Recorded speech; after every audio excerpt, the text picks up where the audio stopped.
It's 2025. America just pulled out of NATO and cut Europe off from everything: satellites, GPS, shared intelligence. The whole military tech backbone that keeps European defense running, gone. Now Europe's desperate, really desperate. So desperate they decide to do something completely insane: launch a full scale invasion of the United States. Now, Europe's not trying to conquer America here. They're not that delusional. The plan is actually quite specific: disable US command structures, capture some key coastal bases, and essentially force Washington back to the negotiating table. And there are boundaries. Nobody's using nukes, no mass civilian casualties. Cities stay intact. This is supposed to be a limited war. Sounds crazy, right? But stick with me here because we're about to break down exactly how this would play out. Let's break down the players. First, Europe. We're talking about a combined force of the EU and the UK. Their military strength is substantial. An active duty force of around 1.5 million personnel, backed by up to 4 million reserves. Their defense spending at an estimated $308 billion is a fraction of their opponents, but it funds a formidable arsenal. They have around 500 naval vessels, including 4 aircraft carriers: the UK's Queen Elizabeth class, France's Charles de Gaulle, and Italy's carriers. Their air power consists of some 2,300 combat aircraft, a mix of Typhoons, Rafale, and Gripens, with a small but growing fleet of around 150 F-35s. Their strength is in their diversity and their sheer number of frontline personnel, a coalition of forces with a vast array of specialized units. Their weakness: the Atlantic. 3,000 miles of open ocean. Their entire operation is a logistical nightmare from the jump. And then we have the United States, a standing army of over 1.3 million, with another 760,000 reserves. Their defense budget is staggering, an estimated $916 billion in 2024.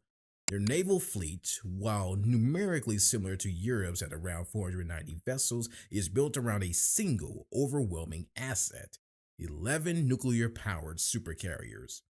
These are not just ships, they're mobile air bases. Their air force is a different class entirely, with over 13,000 military aircraft, including around 2,000 fighters and 180 of the stealthiest air superiority fighters ever built, the F-22 Raptor. Their strength is in their unmatched technological superiority and global reach. Their weakness: highly concentrated command centers in critical bases that, if hit, could cripple their response. The invasion begins not with a bang, but with a series of surgical strikes. Before dawn, a volley of European cruise missiles launched from submarines and surface ships far out in the Atlantic slams into military airfields along the East Coast. The objective: to ground US air power before it can get off the runway. The US responds instantly. Patriot batteries and Aegis destroyers in the Atlantic fire in a rapid-fire defense, intercepting a significant portion of the barrage. At the same time, European Special Operations Forces and paratroopers drop their near major highways and military installations. The main amphibious assault targets are twofold. First, Naval Station Norfolk in Virginia, the largest naval base in the world. Second, Eglin Air Force Base in Florida, a hub of US air power and R&D. Simultaneously, a northern force using staging points in Canada pushes south into Maine and Michigan, a land-based pincer movement. The American response is immediate and devastating. The missile barrage, while causing damage, fails to cripple US air dominance. As dawn breaks, F-22 Raptors, flying from hardened air bases, scramble and quickly establish air superiority. They are soon followed by B-1 Lancer bombers, which begin to hunt the invading fleets and convoys. On the ground, US heavy armor Abrams tanks Bradleys, and self-propelled artillery began to deploy. The US has a massive advantage that Europe cannot replicate: a fully intact continental spanning network of highways and railways. Brigades can be redeployed from across the country in under 72 hours. This war isn't just fought with steel and gunpowder, it's a cyber war. Europe launches its first major salvo, a crippling attack on US civilian infrastructure. Power outages hit New York and Virginia. GPS is spoofed, causing chaos on civilian roads. Fake 911 calls overwhelm emergency services. Train networks grind to a halt. Europe aims to cause mass panic and logistical paralysis. But the US military's networks are built for this. Hardened fiber optic cables and backup satellite systems ensure that command and control remains functional. And then the US hits back.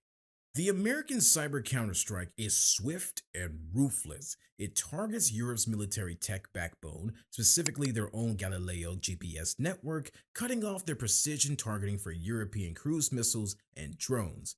Key undersea cables are severed, blinding command centers and severing communications. The European invasion force is suddenly deaf and blind.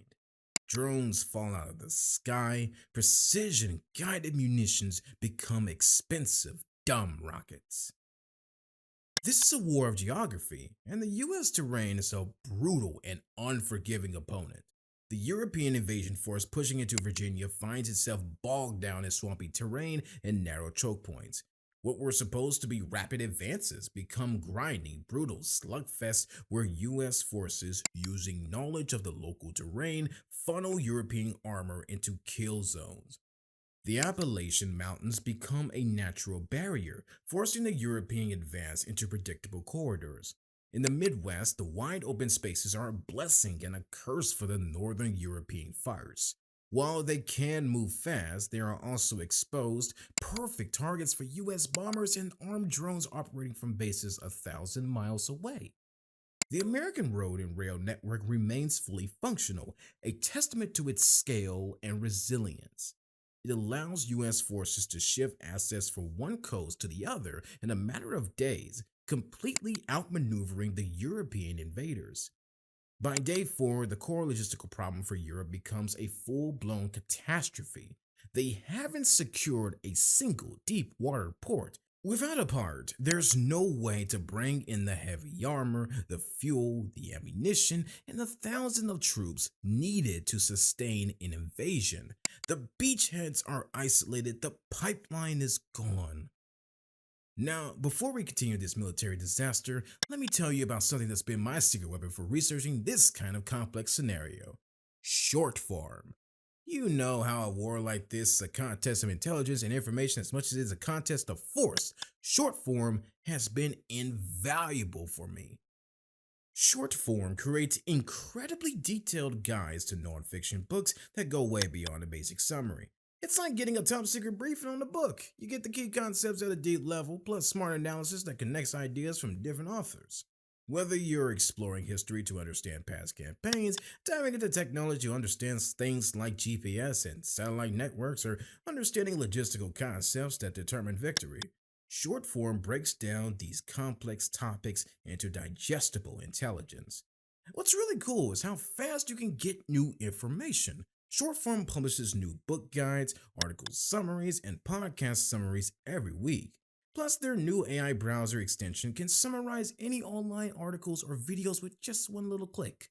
So, when I'm digging into something specific, like the capabilities of an F-22 or the command structure of the French military, Shortform provides the crucial information I need.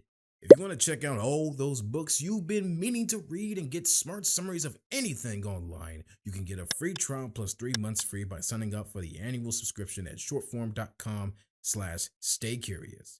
That's 3 months completely free when you use my link. Under the cover of night, US attack submarines operating almost with impunity begin to sink European cargo ships. Crews abandon tankers, convoys scatter, European tanks run out of diesel, their aircraft are grounded. fighters sit on runways, a growing collection of expensive paperweights, their missile racks empty, the war machine grinds to a halt. This is the turning point. As Europe's stockpiles dwindle, U.S. reinforcements arrive en masse. Not just active duty units, but a flood of reserves and National Guard units. The numbers swing heavily in the U.S. favor. The U.S. can sustain its forces, Europe cannot.